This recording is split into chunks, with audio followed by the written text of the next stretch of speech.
எல்லோருக்கும் இனிய வணக்கங்கள். நான் சாபிமான் ஜமால் முகமது.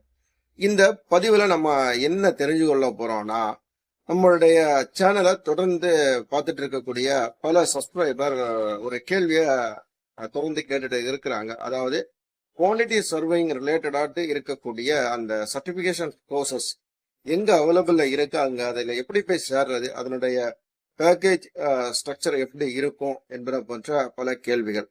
அந்த கேள்விக்கான பதிலாக தான் இந்த பதிவு இருக்க போதனால இந்த பதிவையும் நீங்க கொஞ்சம் கடைசி வரைக்கும் ஸ்கிப் பண்ணாம முழுமையா பாருங்க.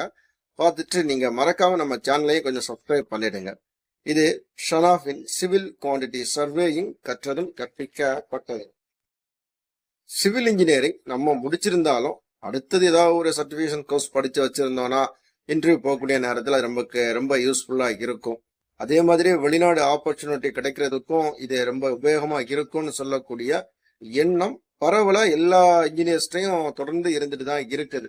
அதற்காக அவர்கள் ஒவ்வொரு சர்டிபிகேஷன் கோர்ஸையும் தொடர்ந்து முடிச்சுட்டு தான் இருக்கிறாங்க. ஆனா இந்த நேரத்துல சில இன்ஜினியர்ஸ் மட்டும் என்ன பண்ணுவாங்கன்னா, அந்த குவான்டிட்டி சர்வேயிங் ரிலேட்டடான சர்டிபிகேஷன் கோர்சஸ் முடிக்கிறாங்க. முடிச்சுட்டு அது ரிலேட்டடான ஒரு நல்ல வேலையில நல்ல சம்பளத்துல போய் செட்டிலும் ஆயிடுறாங்க. ஸோ இது எங்க இருக்குது, இதை எப்படி நம்ம கற்றுக்கொள்றதுன்னு சொல்லி பல இன்ஜினியர்ஸுக்கு நிச்சயமா தெரியறதுக்கு வாய்ப்பு இல்லை. அப்படி தெரியாம இருக்கக்கூடிய அந்த இன்ஜினியர்ஸ்க்கும் இப்படி ஒரு சர்டிபிகேட் கோர்ஸ் இருக்குது, அது எங்க போய் நீங்க படிச்சீங்கன்னா உங்களுக்கு யூஸ்ஃபுல்லா இருக்கும் அப்படின்னு சொல்லக்கூடியதை தேடி பார்த்ததுல கிடைச்ச ஒரு 2 இன்ஸ்டியூட்டை பத்தி நான் உங்ககிட்ட சொல்றேன். இந்த 2 இன்ஸ்டியூட் எப்படி இருக்குன்னு பாத்தீங்கன்னா, ஒன்னு சென்னையில இருக்குது. இது நீங்க டைரக்டாட்டு போய் அதுல ஜாயின் பண்ணி படிக்க முடியும். அவங்க அதற்கான ட்ரைனிங் எல்லாமே கொடுக்கறாங்க, அதற்கான சர்டிபிகேட்டையும் கொடுக்கறாங்க. இதே நேரத்துல லோக்கல்ல அதற்கான வேலைவாய்ப்புகள் இருந்தா அதற்கான வழிகளையும் அவங்க ஏற்படுத்தி தர்றாங்க. இதற்கு அடுத்தது ஒரு கேட்டகரி பாத்தீங்கன்னா ஆன்லைன்ல படிக்கலாம், அதுவும் ஒரு சர்டிபிகேஷன் ப்ராசஸ் தான். சென்னையை பொறுத்தது வரைக்கும் அவங்க எந்த மாதிரி ப்ரொவைட் பண்றாங்கன்னா, quantity surveying and building estimation அப்படின்னு சொல்லக்கூடிய அந்த சர்டிபிகேஷன்ல அவங்க பலதரப்பட்ட குவான்டிட்டி சர்வேயிங் ரிலேட்டடான சப்ஜெக்டை உங்களுக்கு சொல்லி தருவாங்க. இதனுடைய டைம் டியூரேஷனை பொறுத்தது வரைக்கும் மேக்சிமம் 3 மாசம் சொல்றாங்க. ஆனா நீங்க கத்துக்கிறதுல கொஞ்சம் கஷ்டமாட்டோ அல்லது புரியாமலோ இருந்தால் அதை எக்ஸ்டெண்ட் பண்றதுக்கும் வாய்ப்பு இருக்குது. நீங்க ஒழுங்கான முறையில அந்த சர்டிபிகேஷனை முடிச்சா மட்டும்தான் அவங்க உங்களுக்கு சர்டிபிகேட் ப்ரொவைட் பண்ணுவாங்க. அதனால அந்த 3 மாசத்துக்குள்ள அவங்க கொடுக்கக்கூடிய அந்த பேட்டர்னை நீங்க கரெக்டா உள்வாங்கிக்கிட்டு அதன்படி நீங்க கரெக்ட் பண்ணி கொடுத்தாதான் இந்த இன்ஸ்டியூட்ல உங்களுக்கு சர்டிபிகேட்டை ப்ரொவைட் பண்ணுவாங்க அப்படின்னு அவங்க சொல்லியிருக்காங்க. இதற்கு அடுத்ததான் நம்ம பார்க்கக்கூடியதும் ஆன்லைன் பேட்டர்ன் தான். ஆனா இதுல என்ன உங்களுக்கு ஒரு பெனிஃபிட் இருக்கும்னா, ஃபினிக்ஸ் ஸ்டாண்டர்ட்ல அவங்களுடைய சிலபஸ் பேட்டர்ன் அமைச்சிருக்காங்க. அதனால இந்த சர்டிபிகேஷன் சொல்லக்கூடியது இன்டர்நேஷனல் லெவல்ல இருக்கக்கூடிய அந்த ஸ்டாண்டர்டை உங்களுக்கு ஈஸியா ஐடென்டிஃபை பண்றதுக்கு வசதியா இருக்கும். இதே நேரத்துல இந்த ஆன்லைன் பேட்டர்ன் யாருக்கு வசதியா இருக்கும்னு பாத்தீங்கன்னா, ஏற்கனவே சைட்ல நல்ல எக்ஸ்பீரியன்ஸ்ல ஒர்க் பண்ணிட்டு இருக்கக்கூடியவங்களுக்கு இந்த ஆன்லைன் பேட்டர்ன் யூஸ்ஃபுல்லா இருக்கும்.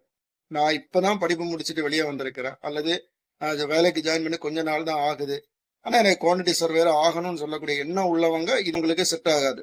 என்ன காரணம்னா, அவங்க அந்த சென்னையில் இருக்கக்கூடிய அந்த இன்ஸ்டியூட்ல டைரக்டாட்டு போய் ஜாயின் பண்ணீங்கன்னா அவங்க ப்ராக்டிக்கல் கிளாஸஸ் ப்ரொவைட் பண்ணுவாங்க. அப்படி ப்ரொவைட் பண்ணக்கூடிய கிளாஸஸை நீங்க அட்டன் பண்ணிட்டீங்கன்னா உங்களுக்கு வரக்கூடிய அந்த டவுட் அந்த இடத்துல அவங்க கிளியர் பண்ணி தந்துருவாங்க. அதனால நீங்க டைரக்டா உள்ள இன்ஸ்டியூட்ல போய் ஜாயின் பண்ணீங்கன்னா உங்களுக்கு ரொம்ப உபயோகமா இருக்கும். இதுவரைக்கும் நம்ம என்ன சொல்லிட்டு இருக்கிறோம்னா, இந்த வீடியோல ஒரு குவான்டிட்டி சர்வேயின் சர்டிபிகேஷன் கோர்சஸ் சொல்லக்கூடியது இப்படி 2 வழியில நம்ம படிக்க முடியும் அப்படின்னு சொல்லக்கூடியதுதான். இது எந்த இடத்துல படிக்கணும்னு சொல்லக்கூடிய முடிவை நீங்க தான் எடுக்கணும். என்ன காரணம்னா, ஒரு குவான்டிட்டி சர்வேரா இருந்தா நிச்சயமா முடிவெடுக்கக்கூடிய திறன்னு சொல்லக்கூடியது நல்லா இருந்தா மட்டும்தான் அவர்களால அடுத்தடுத்த லெவலுக்கும் போக முடியும். அதனால இப்படிப்பட்ட தகவல்கள் இருக்குது. அந்த தகவல்களை அவங்க கிட்ட நான் சொல்லிட்டு இருக்கிறேன். இந்த தகவல்ல இருந்து உங்களுக்கு எந்த மாதிரியான கோர்ஸ் படிக்கணும்னு சொல்லக்கூடிய அந்த முடிவை நீங்க எடுத்த பிறகு அந்த அந்த இன்ஸ்டியூட்டை நீங்க ஜாயின் பண்ணிக்கிடுங்க. இந்த இன்ஸ்டியூட்ல என்ன ப்ரொவைட் பண்றாங்கன்னு சொல்லக்கூடியதை மறுபடியும் ஞாபகப்படுத்துறேன். சென்னையை பொறுத்தது வரைக்கும் quantity surveying and building estimation certification provide பண்றாங்க. இந்த சர்டிபிகேஷன்லயே ஓரளவுக்கு குவான்டிட்டி சர்வேயிங் ரிலேட்டடா வரக்கூடிய சப்ஜெக்ட் வைஸ் எல்லாத்தையும் அவங்க கவர் பண்ணி தான் இந்த சர்டிபிகேஷன் ப்ரொவைட் பண்றாங்க. இந்த சர்டிபிகேஷன் நீங்க டைரக்டாட்டும் டைரக்டா இன்ஸ்டியூட்ல போயும் படிக்கலாம், ஆன்லைன்லயும் படிக்கலாம்னு சொல்லக்கூடிய ஆப்ஷனையும் கொடுத்துருக்காங்க. அதுக்கு அடுத்தது ஆன்லைன்ல சொல்லக்கூடிய செகண்ட் கேட்டகரி அவுட் ஆஃப் சென்னையில தான் அந்த இன்ஸ்டியூட் இருக்குது. அதனால நீங்க இதை நிச்சயமா ஆன்லைன்ல தான் பண்ணி ஆகணும். இதுல வந்து அவங்க 2 வகையில வந்து சர்டிபிகேஷன் வந்து கொடுக்குறாங்க. ஃபர்ஸ்ட் கேட்டகரியில பேசிக் லெவல் குவான்டிட்டி சர்வேயிங் சொல்லக்கூடிய சர்டிபிகேஷன், செகண்ட் லெவல்ல பாத்தீங்கன்னா அட்வான்ஸ்டு குவான்டிட்டி சர்வேயிங் சர்டிபிகேஷன். இந்த 2 சர்டிபிகேஷனோட டைம் டியூரேஷனை பொறுத்தது வரைக்கும் பேசிக் பார்த்தீங்கன்னா 8 வீக்ஸ் வந்து அவங்க ப்ரொவைட் பண்ணுறாங்க.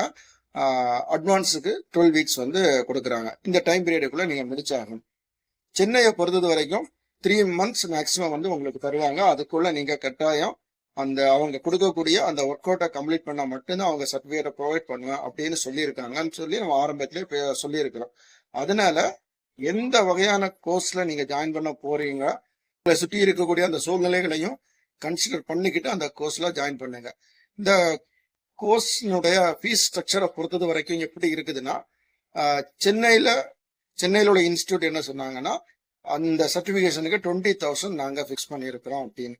அவங்க எக்ஸ்ட்ரா வந்து நீங்க பிரேமபுரம் ரிலேட்டடாட்டு நீங்க அதுல கத்துக்கணும்னு நினைச்சீங்கன்னா எக்ஸ்ட்ரா 20,000 நீங்க பே பண்ண வேண்டியது இருக்கும். இப்போ ஆஃபர் வந்து போயிட்டு இருக்குதுன்னு சொல்லியிருக்காங்க. அதே மாதிரி நம்ம அந்த ஆன்லைன் பேட்டர்ன் சொல்லியிருக்கோம்ல, அதனுடைய ஃபீஸ் ஸ்ட்ரக்சரை பொறுத்தது வரைக்கும் பேசிக் பார்த்தீங்கன்னா 35,000 வந்து ஃபிக்ஸ் பண்ணியிருக்காங்க. அட்வான்ஸ் லெவலுக்கு 45,000 ஃபிக்ஸ் பண்ணியிருக்காங்க. இது அந்த இன்ஸ்டியூட்ல நான் பேசுனதுக்கு பிறகு அவங்க சொன்ன தகவலை தான் நான் சொல்லியிருக்கிறேன். இப்போ உங்களுக்கு எந்த மாதிரியான கோர்ஸ் நீங்க படிக்கணும் அப்படின்னு சொல்லக்கூடியதை நீங்க முடிவு பண்ணிட்டீங்கன்னா, நான் கீழே அந்த வாட்ஸ்அப் நம்பர் கொடுக்குறேன். அந்த வாட்ஸ்அப் நம்பர்ல உங்களுடைய டீட்டெயில், நீங்க எந்த கோர்ஸ் படிக்க போறீங்க அப்படின்னு சொல்லக்கூடிய தகவலை வந்து நீங்க சொன்னீங்கன்னா அதுக்கு தகுந்த மாதிரியான அடுத்த கட்ட நகர்வுகளை நாம செய்யலாம். சொல்லப்பட்டிருக்கக்கூடிய இந்த வீடியோவில் நம்ம எதை பற்றி சொல்லியிருக்கிறோம்னு சொல்லக்கூடிய மறுபடியும் ஞாபகப்படுத்துறேன். ஒரு குவான்டிட்டி சர்வேயிங் சர்டிபிகேஷன் படிக்கிறதுக்கான வழிமுறைகளை தான் நான் இதில் சொல்லியிருக்கிறேன். 2 வழிமுறைகளை இதில் நான் சொல்லியிருக்கிறேன். இந்த 2 வழிமுறைகள் தான் இருக்கான்னு சொல்லி நீங்க என்கிட்ட கேட்டீங்கன்னா இன்னும் நிறைய வழிமுறைகள் இருக்குது. நான் தேடி பார்த்ததுல எனக்கு ஓரளவுக்கு திருப்தியா இருந்த 2 இன்ஸ்டியூட்டை நான் உங்ககிட்ட ரெஃபர் பண்ணியிருக்கிறேன். இதை விட அதிகமான தகவல் உங்களுக்கு தெரிஞ்சிருந்தா நீங்க அந்த இன்ஸ்டியூட்லயே படிக்கலாம். இப்படியும் இருக்குதுன்னு சொல்லக்கூடியதை தெரிஞ்சுக்கிறதுக்காக தான் இந்த பதிவு. சொல்லப்பட்டிருக்கக்கூடிய இந்த தகவல் உங்களுக்கு பயனுள்ளதா இருக்கும்னு சொல்லக்கூடிய நம்பிக்கையில இந்த பதிவை நான் இதுல முடிக்கிறேன். மீண்டும் நாம் அடுத்த ஒரு நல்ல பதிவில் சந்திக்கலாம். நன்றி, வணக்கம்.